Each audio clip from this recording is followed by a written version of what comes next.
మీ బండికి చేంజ్ ప్యాకెట్లు వేయించేటట్టయితే ఈ విషయాన్ని అయితే ఖచ్చితంగా మర్చిపోకుండా అయితే చూడండి ఫ్రెండ్స్, మీరు వేయించినారో లేదో అనేది. చేంజ్ ప్యాకెట్లు వేసేటప్పుడు చాలాసార్లు ఈ ప్యాకెట్కి అనేది బేరింగ్ అనేది కొన్నిసార్లు పోతుంటుంది ఫ్రెండ్స్. ఆ బేరింగ్ వేయించేటప్పుడు కూడా డబల్ సీల్ బేరింగ్ అనేది వేయించుకోవాలా. సింగిల్ సీల్ ఏమవుతుందంటే గ్రీస్ అనేది బయటికి వచ్చేసి ఆ బేరింగ్ అనేది తొందరగా వెళ్ళిపోతుంది. సో చూడొచ్చు, ఇది సింగిల్ సీల్ బేరింగ్ అనమాట. సో ఎట్లా డ్యామేజ్ అయిపోయిందో, షేక్ వచ్చేసింది, బాల్స్ని కదులుతున్నాయి.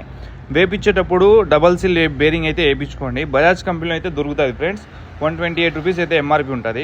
ఇది చూడొచ్చు ఎంత బాగా నీట్గా కూర్చునిందో. దీనిలో గ్రీస్ అనేది బయటికి రాదనమాట. సో సామాన్యంగా బేరింగ్ అయితే పోదు ఫ్రెండ్స్. సో మొత్తానికి అయితే మొత్తం చైన్ కిట్ అయితే రోలర్ కంపెనీ అయితే వేసినాము. ఇది ఫ్రంట్ స్పాకెట్ అనమాట, కొత్తది అయితే ఫిట్ చేసాము. మెయిన్ అనేది ఫ్రంట్ స్పాకెట్ ఏమి అరగలేదు పెద్దగా, వెనకాల స్పాకెట్ చాలా అరిగిపోయి స్లిప్ అవుతుంది అనమాట చైన్ అనేది.